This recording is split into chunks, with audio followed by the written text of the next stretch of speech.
Tax நேயர்களுக்கு அன்பான வணக்கங்க. நான் இப்பயே சொல்லிடுறேன், இந்த வீடியோ கொஞ்சம் லென்த்தாக இருக்கும். ஏன்னா சில விஷயங்களை நம்ம வந்து கிளாரிட்டியாக சொல்ல வேண்டியிருக்கு. அதாவது இன்னைக்கு நடந்த எந்த நீயும் பொம்மை நானும் பொம்மை டாஸ்கில் ஆளுக்கு அவங்களுடைய வாட்டத்துக்கு ஏற்ப அவங்க வந்து ரூல்ஸை மாற்றி விளையாடிக்கிறாங்க. இப்போ ஒருத்தர் ஒரு விஷயம் பண்றாரு, அது தப்புன்னு வந்து எந்த வாய் பேசுதோ அதே வாய் திருப்பி அதே தப்பை தான் பண்ணுது. முதல்ல இந்த காலையில நடந்த சண்டை, ராணுவுக்கும் ராயனுக்கும் நடுவில் சண்டை. ராயன் போய் ராணுவ அடிக்க போயிட்டாரு, இல்லை ராணுவ வந்து ஜெஃப்ரியை பிடிச்சிட்டாரு அப்படின்னு நம்ம பேசிக்கிட்டு இருக்கோம் இல்லையா? எக்ஸாக்டா என்ன நடந்துச்சு, எதனால் இது ஆரம்பிச்சது, இதுக்கு பின்னாடி இருக்கக்கூடிய சூழ்ச்சிக்காரர்கள் யாரு அப்படிங்கிறத நம்ம பார்க்கவே இல்லை. முதல்ல நேத்தே ராணுவ அவுட் ஆகுறாரு. நல்லா புரிஞ்சுக்கணும், நேத்தே ராணுவ அவுட் ஆகுறாரு. அவுட் ஆகுறதுக்கு காரணம் பவித்ரா.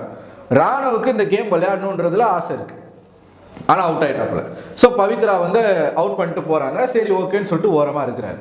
நேத்துல இருந்து விஜய் விஷாலா இருக்கட்டும், அருணா இருக்கட்டும், சத்யாவா இருக்கட்டும், ராணுவ கிட்ட உட்காந்து பேசிக்கிட்டே இருக்காங்க. யாரை பத்தி? ஜாக்லினை பத்தி, ராயனை பத்தி. அவனுங்க சௌந்தர்யாவை விட்டுட்டானுங்க, ஜெஃப்ரியை விட்டுட்டானுங்க. ஆனா ரெண்டு பேரை பத்தி தொடர்ச்சியா ராணுவ கிட்ட பேசி ராணுவ ப்ரொவோக் பண்றாங்க. ப்ரொவோக்கிங் மீன்ஸ் ராணுவ வந்து தூண்டி விடுறாங்க. அவங்கள பத்தி நெகட்டிவா, இவ வந்து இந்த மாதிரி பண்ணிட்டா. நீங்க கூட பார்த்துருப்பீங்க அந்த பாய்சன் பாயாசம் அந்த மேட்ரு. ஏன் இவங்க போய் ஜாக்லின் கிட்ட போய் ஜாக்லினை போய் ராணுவ ஏன் சொல்றாரு அப்படின்னா, அது எல்லாமே விஜய் விஷால் சொன்னது. விஜய் விஷால் சொல்லி அவன் மண்டைக்குள்ள, நான் தான் சொன்னேன்ல, ராணுவுக்கு வந்து புத்தியே கிடையாது, சொல் புத்தியும் கிடையாது, சுய புத்தியும் கிடையாது, யோசிக்கிற திறனும் கிடையாது. அதனால அடுத்தவங்க என்ன சொல்றாங்களோ அதை மட்டுமே மண்டைக்குள்ள ஏத்திக்கிட்டு கேம் விளையாடுறான்.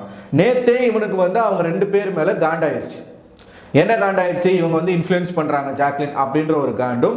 ரயன் வந்து ஜாக்லினுக்கு பயங்கரமா சப்போர்ட் பண்றான். ரயன் தான் பயங்கரமா வந்து எல்லா ஒட்டுமொத்த பாய்ஸ் டீமுமே ரயன் எதிர்த்து ஒரு பொண்ணுக்காக நிக்கிறான் அப்படின்ற மாதிரி மண்டைக்குள்ள புகுத்தி விட்டாங்க. யாரு? சத்யா, விஜய் விஷால், அருண். ஸோ நேத்துல இருந்து இவன் பயங்கர காண்டில் இருக்கார். யாரு? இவர் ராணுவ வந்து பயங்கரமான ஒரு காண்டில் இருக்கார் இவங்க மேல, இவங்க ரெண்டு பேர் மேல. சான்ஸ் கிடைக்கிறதுக்காக தான் ராணுவ வந்து வெயிட் பண்ணிக்கிட்டு இருந்தாரு. அதுக்கேற்ற மாதிரி பிக் பாஸ் என்ன சொல்றாரு, அவுட் ஆனவங்க கூட நீங்க இந்த கேமுக்குள்ள விளையாடலாம். ஆக்சுவலா இந்த சண்டைக்கு முழு காரணம் பிக் பாஸ் தான். அவங்க தேவைக்கேற்ப அவங்க ரூல்ஸை மாத்தினதுனால தான் அவுட் ஆனவங்கள உள்ள கொண்டு வந்தா சண்டை நடக்கும்னு தெரிஞ்சுதான் அவங்க கொண்டு வராங்க. ஏன்னா அவங்களுக்கு தேவை டிஆர். சரிங்களா? ஸோ இங்க சண்டை போட்டவங்க வந்து ஆக்சுவலா விக்டிம் தான். ரெண்டு பேருமே விக்டிம் தான். அந்த விக்டிம்ல யாரு வந்து நேர்மையா இருந்திருக்காங்க, யாருக்கிட்ட கொஞ்சமாச்சும் அடிப்படை நியாயம் இருக்கு அப்படிங்கிறத நம்ம பார்க்கணும். ஸோ இதை வந்து கேட்கணும்னா வீக்கெண்ட்ல நிச்சயமா விஜய் சேதுபதி இவங்க ரெண்டு பேரும் வச்சு கிழிப்பாரு. ஜாக்லினுக்கு பயங்கரமான ரோஸ்ட் இருக்கு, சௌந்தர்யாவுக்கு பயங்கரமான ரோஸ்ட் இருக்கு. ஆனா இதுக்கு பின்னாடி மூளையா இருந்து செயல்பட்டவர்கள் அப்படியே ஷேடோ ஆயிட்டாங்க. யாரு? முத்துவும் இதுல ஒரு ஆள் தான். ஏன்னா முத்துக்கிட்டையும் ராணுவ பேசுறான், ராணுவ ஒருத்தர்கிட்டயா போய் பேசுறான். இந்த கேம் எப்படி விளையாடணும், எப்படி புரிஞ்சுக்கணும், இவங்க பண்றது வந்து எப்படி நம்ம எடுத்துக்கணும், அவங்க பண்றதை நம்ம எப்படி எடுத்துக்கணும். ஒவ்வொருத்தரும் நெகட்டிவான விஷயங்களை சொல்றாங்க. ஜாக்லின் என்ன பண்றா, தர்ஷிகாவுக்கு என்ன பண்ணா, தர்ஷிகாவை அப்படி வந்து துரோகம் பண்ணிட்டா, இப்படி ஒரு கேம் ஆட்டாங்க, கேவலமான கேம் ஆட்டாங்க, இப்படி இந்த கேம் ஆடவே கூடாது, நேர்மை இல்லாமல் விளையாட்டாங்க, டார்கெட் பண்ணி விளையாட்டாங்க. இத்தனை வார்த்தைகளை விஜய் விஷால் ஜாக்லின் மேல போட்டு அடுக்கிறாப்புல. விஷால், சத்யா, அருண் அடுக்குறாங்க. இப்படி விளையாட்டாங்கன்னு சொல்லிட்டு அடுக்குறாங்க. ஸோ ராணுவுக்கு மண்டைக்குள்ள என்ன போயிடுச்சு, ஜாக்லின் வந்து ஃபவுல் கேம் ஆடுறாங்க, இன்ஃப்ளூயன்ஸ் பண்ணி கேம் ஆடுறாங்க. ஜாக்லினுக்கு தூணா இருக்கிறது யாரு, பாதுகாப்பா இருக்கிறது யாரு? ராயன் பாய்ஸ் டீமை எதிர்த்து விளையாடிக்கிட்டு இருக்கான், பொண்ணுக்காக சப்போர்ட் பண்ணி விளையாடிக்கிட்டு இருக்கான். இந்த சிந்தனைகள் ராணுவுடைய மண்டைக்குள்ள போயிடுச்சு. சரிங்களா? விடிஞ்ச உடனே பிக் பாஸ் இந்த மாதிரி ஒரு விஷயத்த சொல்லிட்டாரு. இப்ப முதல் 2 ரவுண்ட்ல இப்படி சொல்லல பிக் பாஸ், அவுட் ஆனவங்களும் விளையாடலான்றத சொல்லல. ஸோ முதல் ரவுண்ட்லேயே ஜாக்லின் அவுட் ஆயிட்டாங்க. ஜாக்லின் மட்டும் இருந்திருந்தாங்கன்னா ராணுவுடைய டார்கெட்டு ஜெஃப்ரியா இருந்திருக்க மாட்டான், ஜாக்லினா தான் இருந்திருப்பாங்க. சரிங்களா? ஸோ ஏன்னா அவன் மண்டைக்குள்ள அவன் ஒரு ரோபோட் மாதிரிங்க. ராணுவ எக்ஸாக்டா சொல்ல போனா ஒரு ரோபோட் மாதிரி. அவருடைய மண்டைக்குள்ள என்ன ப்ரோக்ராமை வந்து இங்க வெளியில இருக்கிறவங்க புகுத்துறாங்களோ அதை அப்படியே செய்யறாரு. சிட்டி ரோபோ மாதிரி டிவியை போடுனா போட்டுறாரு. ஸோ அந்த மாதிரி ஒரு கேரக்டரா இருக்காரு. அதான் சொல் புத்தியும் இல்லை, சுய புத்தியும் இல்லை. ஒன்று. ஸோ முதல் ரவுண்ட்ல ஜாக்லின் அவுட் ஆகுறாங்க, ரெண்டாவது ரவுண்ட்ல விஷாலும் சத்யாவும் அவுட் ஆயிடுறாங்க. சரிங்களா? இது வந்து நல்லா முதல் ரவுண்ட்லேயே ஜாக்லினும் விஷாலும் அவுட் ஆகுறாங்க, செகண்ட் ரவுண்ட்ல சத்யா அவுட் ஆயிடுறாங்க. இவங்கெல்லாம் வெளியில வந்துட்டாங்க இல்லையா? அப்ப விஷால் என்ன சொல்றாரு, சத்யா என்ன சொல்றாரு, ஜாக்லினை மடக்கணும், ரயனை மடக்கணும், இதுதான் நம்ம டார்கெட் அப்படின்றத ஃபிக்ஸ் பண்ணிடுறாங்க. ராணுவ வச்சு ஃபிக்ஸ் பண்ணிடுறாங்க. ஸோ 3வது ரவுண்ட் ஆரம்பிக்கும் போது ஜெஃப்ரியுடைய கையில் இருந்த பொம்மை ராயனுடைய பொம்மை, ராயன் கையில் இருந்த பொம்மை ஜெஃப்ரியுடைய பொம்மை. இவங்க 2 பேர் அவுட் ஆனா மட்டும்தான் இப்ப இவங்களோட கேம் என்ன, அருணை ஜெயிக்க வைக்கணும். ஏன்னா இந்த கேங்ல மிச்சம் இருக்கிறது அருண் மட்டும்தான். Anshitha out, Tharshika out, Vishal out, Sathya out, Arun மட்டும் இருக்காரு. அருணை ஜெயிக்க வைக்கணும். அருண் ஜெயிக்கணும்னா யார் தோக்கணும், ஜெஃப்ரி தோக்கணும், ராயன் தோக்கணும். ஏன்னா பயங்கர ஸ்பீடா இருக்கிறது அவங்க மட்டும்தான். ஸோ இந்த ரோபோ இருக்கு இல்லையா, ராணவ் ரோபோ, அந்த ரோபோ மனசுக்குள்ள அப்படியே ப்ரோக்ராம் ஏத்துறாங்க. யாரை தடுக்க சொல்லி, ஜெஃப்ரியை தடு, உன் கேம் ஆடு, இப்ப இறங்கி நீ ஆடு. ஜெஃப்ரி கையில ராயன் பொம்மை இருக்கு, ராயன் பொம்மை உள்ள போகக்கூடாது அப்படின்றத இவங்க சொல்ல அவன் அப்படியே போய் அதை எக்ஸிக்யூட் பண்ணிட்டான். முதல்ல ஒரு விஷயத்த நல்லா புரிஞ்சுக்கணும். பிக் பாஸ் என்ன சொல்றாரு, நேத்துக்கு முந்தா நேத்து தான் இந்த டாஸ்க் ஆரம்பிக்குது இல்லையா, முதல் ரவுண்டை ரத்து பண்ணாரு. ஏன்னா ஒரு புரிதல் இல்லாம விளையாடிட்டாங்க, ரூல்ஸை மீறி விளையாடிட்டாங்க. தர்ஷிகா அவுட் ஆனாங்க இல்லையா, ரூல்ஸை மீறி விளையாடிட்டாங்க. ஸோ ஃபர்ஸ்ட் ரவுண்ட் வந்து ரத்து, புதுசாக ஆரம்பிக்கணும்னு சொல்லிட்டு சொன்னார்ல பிக் பாஸ். இன்னைக்கு அவுட் ஆனவங்க பால் பிட்டுக்குள்ள போகக்கூடாது, கிளியரா சொல்லியிருந்தாரு அவர். பால் பிட்டுக்குள்ள அவுட் ஆனவங்க போகக்கூடாது. இன்னொரு விஷயத்த லேட்டா சொல்றாரு. என்ன சொல்றாரு, அந்த டால் ஹவுஸ் இருக்கு இல்லையா, அந்த டால் ஹவுஸ் கிட்ட போகக்கூடாது, டால் ஹவுஸ் கிட்ட போகவே கூடாது, அவுட் ஆனவங்க யாருமே போகக்கூடாதுன்றத சொல்றாரு. லேட்டா சொல்றாரு, இந்த பிரச்சனை எல்லாம் நடந்து முடிஞ்ச பிறகு சொல்றாரு. ஸோ இது ஃபவுல் பிளே அப்படின்னா முந்தானேத்து நீங்க வந்து அந்த ரவுண்டை நீங்க கேன்சல் பண்ண மாதிரி கேன்சல் பண்ணியிருக்கணும். ஆனா பண்ணல. அவங்களுடைய இன்டென்ஷன் சண்டை வரணும் அப்படிங்கிறது, சண்டை வந்துருச்சு. சரியா, இப்ப இந்த 3வது ரவுண்ட் ஆரம்பிக்கும் பொழுது நேரா ஓடி போய் முத்துக்குமரன் தான் முதல்ல அந்த பால் பிட்டுக்குள்ள குதிப்பார். நான் ரூல்ஸை மீற மாட்டேன், நான் பிக் பாஸ் என்ன சொல்றாரோ அதான் செய்வேன், நான் வந்து கண்ணியமிக்க ஒரு ஆண்மகன், நான் வந்து என்னைக்குமே வந்து என்னுடைய எத்திக்ஸையோ என்னுடைய ஐடியாலஜியோ மீறி நான் நடக்க மாட்டேன்னு சொன்ன முத்துக்குமரன் தான் முதல்ல போய் அந்த பால் பிட்டுக்குள்ள குதிக்கிறார். ஜெஃப்ரி போய் குதிக்கிறாப்புல, ஜெஃப்ரியை பிடிக்கிறதுக்கு ராணுவ போறான். நல்லா நீங்க புரிஞ்சுக்கணும்.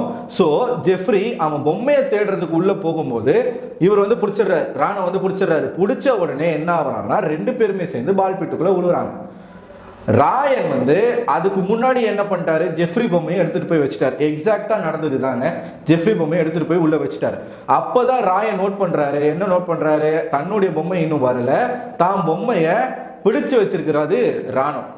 ராணவ் ஜெஃப்ரி கையில் இருக்கக்கூடிய பொம்மையை சேர்த்து பிடிச்சி இப்படி பிடிச்சிக்கிட்டு இருக்காரு, ஹோல்ட் பண்ணிக்கிட்டு இருக்காரு. அப்ப அந்த டால் ஹவுஸை மறைச்சு நிக்கிறாங்க எல்லாரும். யார் யாரு, விஷால், தர்ஷிகா, அன்ஷிதா எல்லாரும் மறைச்சு நிக்கிறாங்க. அவங்க வாயிலிருந்து வர வார்த்தை, சத்யா வாயிலிருந்து வர வார்த்தை என்ன தெரியுமா, ஜெஃப்ரியை உள்ள விடாதீங்க, ஜெஃப்ரி பொம்மை உள்ள போயிருச்சு, ஜெஃப்ரியை உள்ள விடாதீங்க, ஏன்னா ஜெஃப்ரி கையில ராயனுடைய பொம்மை இருக்கு. ஸோ இவங்களோட டார்கெட் ராயன் அவுட் பண்ணணும். அதுக்கு ஒரு டூல் ராணவ். புரிஞ்சுதா? இப்ப ராணவ் வந்து பிடிக்கிறான், ஜெஃப்ரி வந்து விலகி வரணும்னு நினைக்கும் போது அவன் ஃபோர்ஸை வந்து டைட் பண்றான். ராயன் வந்து இவரை பிடிச்சிருக்காரு, யார, ராணவ் பிடிச்சிருக்காரு. பிடிச்சிக்கிட்டு ரொம்ப நேரமா சொல்லிக்கிட்டு இருக்காரு, விட்டுரு என் பொம்மை இது, விட்டுரு விட்டுருன்னு சொல்லிக்கிட்டு இருக்காரு. பொம்மையை பிடிக்க கூடாது, ரூல் படி பர்சனை பிடிக்கலாம், பொம்மையை பிடிக்க கூடாது. இவர் ரெண்டுத்தையுமே சேர்த்து பிடிச்சிக்கிறாரு. ஸோ இவர் ஜெஃப்ரியை போட்டு அமுக்க, ராயன் வந்து ராணவ் போட்டு அமுக்கிறார். இதுதான் அங்க நடந்துச்சு. இதுல வந்து ராணவ் வந்து ஜெஃப்ரியை சோக் பண்ணதா இருக்கட்டும், இல்ல ராயன் வந்து ராணவ சோக் பண்ணதா இருக்கட்டும், முதல்ல இது ஆரம்பிச்சது ராணவ். சரிங்களா?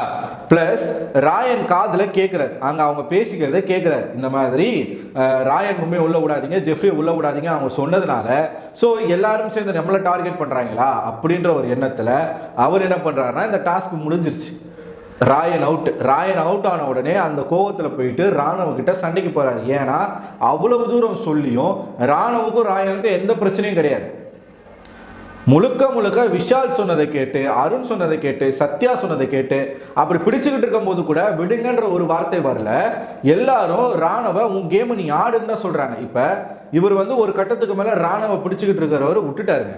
ஏன்னா அது வந்து ஓவரா நம்ம போகக்கூடாது அப்படின்றத சொல்லி விட்டுட்டார். விட்டுட்டு இவர் போய் மஞ்சரியை போய் பிடிக்கிறாரு. யாரு, நல்லா நீங்க புரிஞ்சுக்கணும், மஞ்சரியை போய் பிடிக்கிறாரு ராயன். மஞ்சரியை போய் ராயன் பிடிச்ச உடனே ராயனை பிடிக்கிறதுக்கு ஒரு 3 பேர் 4 பேர் வராங்க. பவித்ரா, இவங்க முத்துக்குமரன், சாச்சனா, மஞ்சரியை விடுவிக்கிறதுக்கு ராயனை பிடிச்சி இழுக்கிறாங்க. அப்ப ஜெஃப்ரிய ராணவ் பிடிச்சி ரொம்ப நேரமா தனியா பிடிச்சிக்கிட்டு இருக்கான். ஒருத்தன் கூட ஜெஃப்ரி கிட்ட போல, ஒருத்தன் போல. ஏன் இவ்வளவு நாளா மச்சா மாமான்னு சுத்திக்கிட்டு இருந்த சத்யா கூட போல, போய் ராணவ பிரிச்சு விட்டு இவரை ஜெஃப்ரியை காப்பாத்துறதுக்கு போல. ஏன்னா அவன் கையில இருக்கிறது ராயன் பொம்மை, அவங்க ஸ்கெட்சே ராயன் தான். ஸோ அந்த பையன் எவ்வளோ வந்து உங்க கூட சுற்றி இருப்பான், உங்களுக்காக எவ்வளோ விசுவாசமாக இருந்திருப்பான். ஒரு இக்கட்டான சூழ்நிலை, அந்த டைம்ல யாரும் போல. இப்ப இந்த ராணுவுடைய இந்த ரோபோ மூலம் வேலை செய்யாம எங்க தெரியுமா போகுது, ஜெஃப்ரி ரொம்ப நேரமா கத்துறான் பொம்மையை விடுன்னு சொல்லி. கரெக்டாக இந்த ரிப்கேஜ் இருக்குல்ல, இந்த ரிப்கேஜில் இப்படி பிடிச்சிக்கிட்டு இருக்காப்புல. அப்படி பிடிச்சி இவன் இருக்கிற உடம்புக்கும் ஜெஃப்ரி இருக்கிற உடம்புக்கும் அப்படி பிடிச்சி அமுக்கும் போது என்ன ஆகும், நிச்சயமாக ஜெஃப்ரிக்கு வலி வரும். அவன் சொல்லிக்கிட்டே இருக்கான், ஜெஃப்ரி விடவே இல்லை. கடைசியில் ஜெஃப்ரி என்ன பண்ணுறான்னா அவனோட எல்போவை யூஸ் பண்ணி ராணுவம் வந்து இந்த இடத்துல அடிக்கிறதுக்கு ட்ரை பண்ணுறாப்புல. நீ விடலைன்னா அதான் நடக்கும், நீ விடலைன்னா அதான் நடக்கும். ஸோ இது முழுக்க முழுக்க இன்னொருத்தருடைய தூண்டுதல்ல தான் ராணுவம் செய்யறாரு. ராணுவுக்குன்னு சுயமா யோசிச்சு இதை பண்ணல. அவங்க என்ன சொன்னாங்களோ அது அப்படியே, இது தப்பா சரியா, நம்ம என்ன பண்றோம் ஏது பண்றோம். மஞ்சரியை பிடிச்சு இழுக்கும் போது முத்துக்குமரன் வந்து ராயனை பிடிக்கிறாரு, அது சரியா. ஜெஃப்ரியை வந்து ராணுவம் பிடிக்கும் போது இவரு ராயன் போய் இவனை பிடிச்சது தப்பா, அது எப்படி. இதே மாதிரி லாக்கும் முத்துக்குமரனும் போடுறாரு. யாருக்கு, ராயனுக்கு போடுறாரு. ஸோ நீயா நானா பார்க்கலாம் அப்படின்னு சொல்லிட்டு முத்துக்குமரன் பண்றாரு. முதல்ல ரூலை மீறது முத்துக்குமரன் தான். பிட்டுக்குள்ள முத்துக்குமரன் தான் குதிக்கிறாரு. அதுக்கப்புறம் எல்லாரும் வராங்க உள்ள, குதிச்சு உக்காந்துக்கிட்டாரு உள்ள. பிக் பாஸ் சொல்லியிருக்காரு, முன்னாடியே சொல்லிட்டாரு பிட்டுக்குள்ள போகக்கூடாதுன்றது. ஸோ இது கேவலமான ஒரு விளையாட்டு. ஒருத்தனை டார்கெட் பண்ணி ஜாக்லினுக்கு அழ வந்துருச்சு. ஏன் அழ வந்துருச்சுன்னா அவங்க பார்த்துட்டு இருக்காங்க, ஜாக்லினுக்கு ராயன் சப்போர்ட் பண்ணதுனால தான் இப்போ ராயன் எல்லாரும் டார்கெட் பண்ணுறாங்கன்றதை புரிஞ்சுக்கிட்டு ஜாக்லினுக்கு அழைய வந்துருச்சு. ஒருத்தனை போட்டு இத்தனை பேர் நீங்கள் பார்த்தீங்கன்னா சாச்சனா நகத்தை வச்சு பொறாண்டி, இந்த இடத்துல ராயனுக்கு வந்து பொறாண்டி மருந்து போட்டு வச்சிருக்காங்க. அந்த பொண்ணு இஷ்டத்துக்கு என்னெல்லாம் பண்ணணுமோ பண்ணிடுச்சு, சாச்சனா பண்ணிடுச்சு. இப்படி ஒருத்தனை டார்கெட் பண்ணி ஒரு விஷயம் பண்ணும்போது அவன் ப்ரொவோக் ஆகிறான், அவன் வந்து ட்ரிகர் ஆகிறான். ட்ரிகர் ஆகி அவன் சண்டைக்கு போகிறான், ராணுவ கிட்ட சண்டைக்கு போகிறான். அவ்வளோ தூரம் சொல்லி உனக்கு என்னடா, ஏன்டா நீ அந்த மாதிரி பண்ணுற அப்படின்ற ஒரு கோவத்தில் தான் சண்டைக்கு போகிறாங்க. ஸோ இவர் கைவங்க அவர் கைவங்க, இதுதான் வந்து நடந்துச்சு. சரிங்களா, இதுக்கு முழுக்க முழுக்க காரணம் விஷாலும் அருணும் சத்யா, இதுக்கு பின்னாடி இருக்கிற ஆட்கள் தான். ஸோ இது ஒரு டிஸ்கஷனாகவே போயிட்டு இருக்குங்க. ரொம்ப நேரமாக இது ஒரு டிஸ்கஷனாக போயிட்டு இருக்கு. முத்துக்குமரன் அவ்வளோ நியாயமாக பேசக்கூடிய விளக்கு என்ன, நீ ஏன் போய் பிட்டுக்குள்ள குதிச்ச, நீ பண்ணது தப்பு, நீ மஞ்சரி பிடிச்சி எப்படி அமுக்குவ அப்படின்னு கேட்கிற முத்துக்குமரன், ஜெஃப்ரியை பிடிச்சி நீ ஏன்டா வந்து அமுக்குனன்னு சொல்லிட்டு ராணுவ கேட்கல.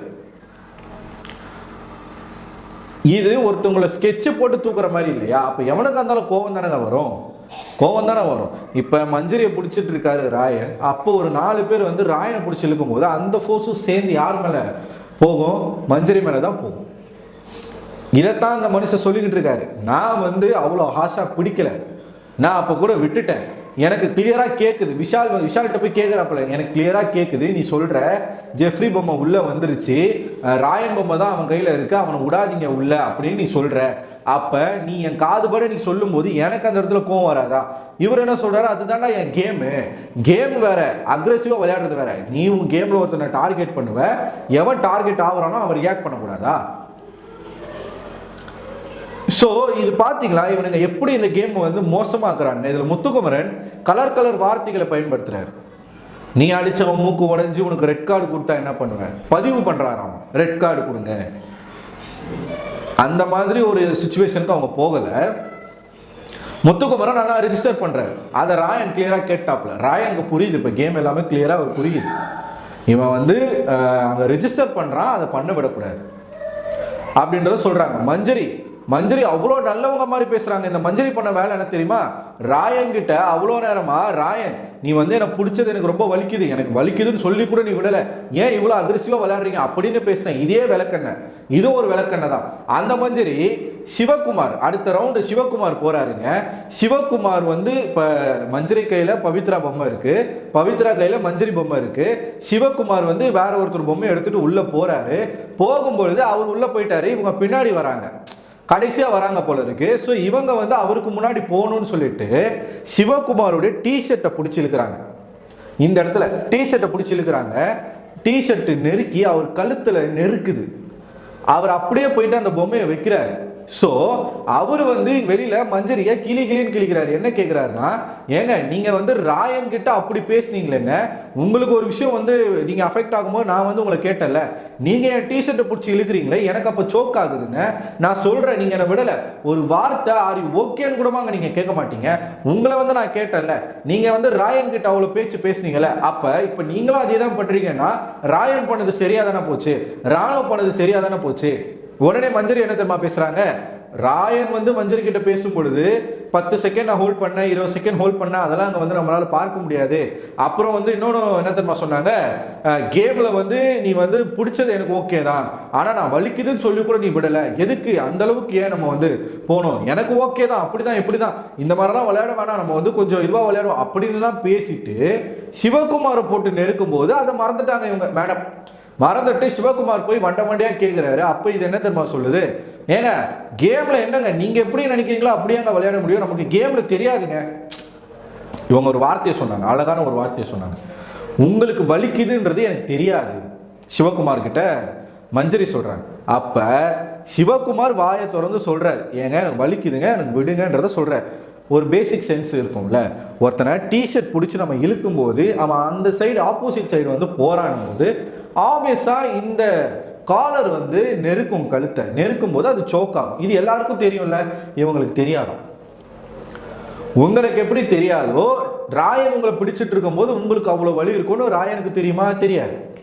ஆனா ராயன் கிட்ட அவ்வளவு பேச்சு பேசுறீங்க, உங்களுக்கு வாடகை வாயா முத்துக்குமரன் பேசுறாரு, ஆனா சிவகுமாருக்கு நடக்கும்போது எனக்கு தெரியல நீங்க சொல்றதை எப்படிங்க ஏத்துக்கிறது? அப்போ உங்களுக்கு வந்தா ரத்தம், மத்தவனுக்கு வந்தா தக்காளி சட்னியா கேக்குறாங்க. ஸோ இதில் தான் வார்த்தை மோதல் ஜாஸ்தி ஆகுது. யாரு? ராணவுக்கும் ஜாக்லினுக்கும் சௌந்தர்யாவுக்கும் பேசுறாங்க. பேசிக்கிட்டே இருக்கும்போது இந்த ராணுவ பைத்தியக்காரன் என்ன பண்றான் பார்த்தீங்கன்னா, சாரி நிறைய பேர் என்கிட்ட சொல்றீங்க நீங்க கொஞ்சம் ஹாஷா பேசாதீங்க, அது நல்லா இல்லை, நீங்க வந்து நார்மலா பேசுங்க, எப்பயும் போல பேசுங்க, இப்போ நீங்க கொஞ்சம் ரொம்ப ஹாஷா வார்த்தைகள்லாம் நிறைய விடுறீங்கன்னு சொல்றீங்க. நான் வார்த்தை விடுறதுக்கான காரணம் என்ன தெரியுமாங்க? என்னுடைய எமோஷன்ஸ் என்னால் கண்ட்ரோல் பண்ண முடியலங்க. இப்போ 30 வயசு ஆகிற ஒரு பையன், 30 ராணுவுக்கு வந்து 28 வயசு, சரிங்களா? 28 வயசாகிற ஒரு பையனுக்கு பேசிக் சென்ஸ் இருக்குமா இருக்காது? அவ்வளவுதான் என் கேள்வி. மற்றவனை நீ கேட்குற, உனக்கு அந்த பொது அறிவு இருக்கா? பேசிக்கான ஒரு அறிவு இருக்கா? எதனா சொல் புத்தி, சுய புத்தி, மூளைன்னு எதனா ஒன்று இருக்கா? ஒரு டாஸ்க்கு, அந்த டாஸ்க்கு நம்ம எப்படி விளையாடுறோம்? சம்மந்தமே இல்லாமல் நீ எதுக்கே போயிட்டு ராயன் பொம்மையை பிடிக்கணும்? உனக்கு பிடிக்கிறதுக்கு வேற ஆளே இல்லையா? அப்போ நீங்க ஒருத்தர் டார்கெட் வச்சு தானே பிடிக்கிறீங்க. பதிலுக்கு அவர் செய்யும் போது உங்களுக்கு ஏன் வலிக்குது? ஏன் வலிக்குது? ஜாக்லின் தான் கேட்குறாங்க. அத்தனை பேரும் சேர்ந்து ராயன் அவுட் பண்ணணும்னு நீங்க வந்து பண்றது என்ன, ஏன் காரணம் அப்படின்னு கேட்கும்போது இது இவங்க 2 பேருக்கும் கிளாஷாக போகுது, ஜாக்லினுக்கும் இவருக்கும் ராணுவுக்கும். ஜாக்லின் என்ன கேட்குறாங்க அப்படின்னா, நீ தானே ஃபர்ஸ்ட் போய் ஜெஃப்ரியை பிடிச்ச, நீ ஜெஃப்ரியை பிடிச்சது பண்ணல. அவன் வந்து சொல்லிட்டே இருக்கான், ராணுவ வந்து சொல்லிக்கிட்டே இருக்கான், நான் ஜெஃப்ரியை போட்டு அமைக்க இருந்தேன்னா ஜெஃப்ரியால் எப்படி எல்போ வச்சு அடிக்க முடியும், எப்படி அவனால் திரும்ப முடியும்னு சொல்லிட்டு. அதுக்கு ஜாக்லின் பேசுறாங்க, நீ தானே முதல்ல போய் பிடிச்ச, நீ எதுக்கு போய் பிடிச்ச, பால் பிட்குள்ள எதுக்கு போனா, இவன் அப்படியே மாற்றி ராயன் தான் என்னை பிடிச்சி பால் பிட்குள்ள தள்ளி விட்டான் அப்படின்னு சொல்றான். யாரையாச்சும் பிடிச்சி தள்ளி விட முடியுமா? நீ போன ஃபோர்ஸ்ல ஜெஃப்ரியை பிடிச்சி நீங்க 2 பேருமே உள்ளன்ட்டீங்க. இது வந்து நடக்கிற ஒரு விஷயமா இருக்கு. இப்படிலாம் பேசிட்டு இருக்கும்போது தான் ஜாக்லின் கேட்குறாங்க, அப்ப உன்னை வந்து அவன் கழுத்தை பிடிச்சிட்டான், உனக்கு சோக் ஆகுதுன்னு சொல்றியே, நீ ஜெஃப்ரியோட வயிற்று பிடிச்ச அமுக்குனே, வயிற்று பிடிச்ச அமுக்குனா சோக் ஆகாதா அப்படின்றத கேட்கும்போது இந்த தற்கூரி மறுபடியும் என்ன பேசுது அப்படின்னா, நீ பாத்தியா அங்க என்ன நடந்துச்சு, நீ பாத்தியா அவன் என்னை எப்படி பிடிச்சிருந்தா, நீ பாத்தியா, நீ வந்து நீ பார்க்கல, அப்ப பேசாத, வாய மூடு அப்படின்ட்டான். வாய மூடுன்றதா சொல்றாப்ல. சாரி, வாய மூடுன்னு சொல்லல, மொட்டையா மூடுன்னு சொல்லிட்டாரு. வாய மூடுன்னு சொல்லியிருந்தா அது வேற மாதிரி போயிருக்கும். நீ பாத்தியா, இல்ல அப்ப மூடிட்டு உட்காரு, மூடு அப்படின்றத கிளியரா சொல்றாரு. ஸோ லைவ்ல பி போல் கேர்ள்ஸை பார்த்து மூடுன்ற வார்த்தையை ஓப்பனா ஒருத்தன் பயன்படுத்துறான்றது எவ்வளவு பெரிய தப்பு. இப்ப இதுக்கு என்ன தெரியுமா சொல்லுவாங்க, அவன் வந்து ட்ரிகர் ஆயிட்டான், கோபத்துல சொல்லிட்டான். இந்த கோபத்துல மத்தவங்க சொல்லும்போது ஏன் ஏத்துக்க மாட்டீங்க? கோவத்துல நீ என்ன வேணா பேசுவியான்னு கேட்கிற இதே வாய்கள்லாம் இருக்குல்ல, ராணுவ பேசும்போது அது கோவம்னு மட்டும் எப்படி நீங்க சொல்ல முடியும்? ஸோ அதுக்கு தான் ஜாக்லின் கேட்குறாங்க, மூடுலாம் நீ எப்படி சொல்லுவ? சாரி கேட்குறாரு. சாரி அவன் எப்படி தெரியுமா கேட்டான், ஜாக்லின் சாரி ஜாக்லின் அப்படின்னு கேட்கும்போது தான் எதுக்கு சாரின்னு சொல்லிட்டு சௌந்தர்யா உள்ள போறாங்க. இவங்க ஜாக்லின் வந்து, நான் உன்னை ஒரு அறை விட்டுட்டு சாரி கேட்டா நீ ஒத்துப்பியா, நீ யாரா என்ன மூடுன்னு சொல்றதுக்கு அப்படின்னு கேட்குறாங்க. மொட்டையா மூடுன்னு சொல்றது கெட்ட வார்த்தை, அதுக்கு பல அர்த்தங்கள் இருக்கு, எடுத்துக்கிறதுல தான் இருக்கு அப்படின்னு சொல்லாதீங்க. நான் அப்படிதான் எடுத்துக்கிறேன், ஆனால் நான் பேசுறேன், சரிங்களா? ஸோ இதை முழுக்க தூண்டி விட்டு வேடிக்கை பார்த்துக்கிட்டு இருக்கிறது விஷால், அருண், அதுக்கப்புறமா சத்யா. இவன் தான் நான் சொன்னல காலையில, இவன் வேற அம்பு தான், வில்லு வேற ஆளு. இவன் எந்த திசையில இந்த அம்பு விடுறாங்களோ அந்த திசையில போய் குத்துவான். இதுதான் இவனுக்கு வேலை. இவர் வந்து டைட்டில் வின்னருக்கான ஒரு தகுதியோ, ஒரு கண்டஸ்டுக்கான ஒரு தகுதியோ, இல்லை டாப் 5க்கு போறதுக்கான ஒரு தகுதியோ ராணுவுக்கு கிடையாது. அது ஒரு ரோபோட்.